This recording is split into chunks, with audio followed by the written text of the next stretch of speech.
আজকে এই দেশনেত্রী বেগম খালেদা জিয়ার রোগ মুক্তির জন্য যে দোয়া মাহফিলের যে অনুষ্ঠানে অনুষ্ঠানের সভাপতি উপস্থিত আছেন ঢাকা মহানগর উত্তর বিএনপির অন্যতম যুগ্ম আহ্বায়ক সাবেক ছাত্রদল নেত্রী সাবেক সফল কমিশনার আমাদের রাজনৈতিক অভিভাবক শহীদ সাইদুর রহমান নিউটন ভাইয়ের সহধর্মিণী ৮ নম্বর ওয়ার্ড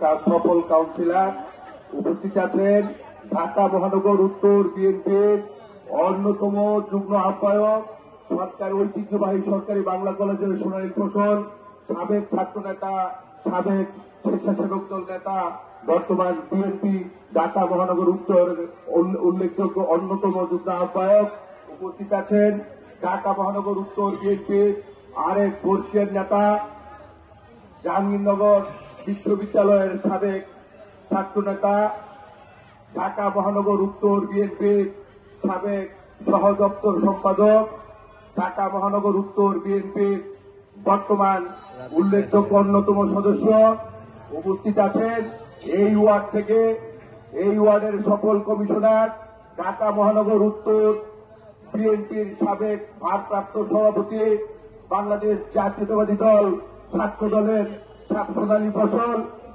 বাংলাদেশ জাতীয়তাবাদী ছাত্র দল কেন্দ্রীয় সংসদের সাবেক ভারপ্রাপ্ত সভাপতি মিরপুর থানা বিএনপির নেতৃবৃন্দ রূপনগর থানা বিএনপি ও আঞ্চলিক ওয়ার্ডের নেতৃবৃন্দ মিরপুর থানা বিএনপি সহ অন্যান্য অঙ্গ সংগঠনের নেতৃবৃন্দ জানাই ৭ নম্বর ওয়ার্ডের থেকে মিরপুর থানা বিএনপির পক্ষ থেকে রক্ষণ শুভেচ্ছা।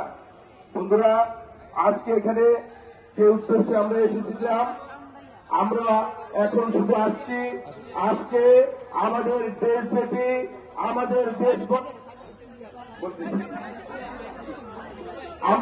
দেশনেত্রী বেগম খালেদা জিয়ার জন্য আমরা ঢাকা মহানগর উত্তর এবং সারা বাংলাদেশ ব্যাপী আজকে যে দোয়ার আয়োজন করা হয়েছে আমরা মন থেকে বাংলাদেশের গণতান্ত্রিক মার জন্য দোয়া করব, মনের ভিতর থেকে দোয়া করব আল্লাহ পাক রব্বুল আলামিন যেন দেশনেত্রী বেগম খালেদা জিয়াকে হায়াতুল তওবা দান করে এবং আমার সুস্থতা দান করে এই বলে আমার বক্তব্য শেষ করছি।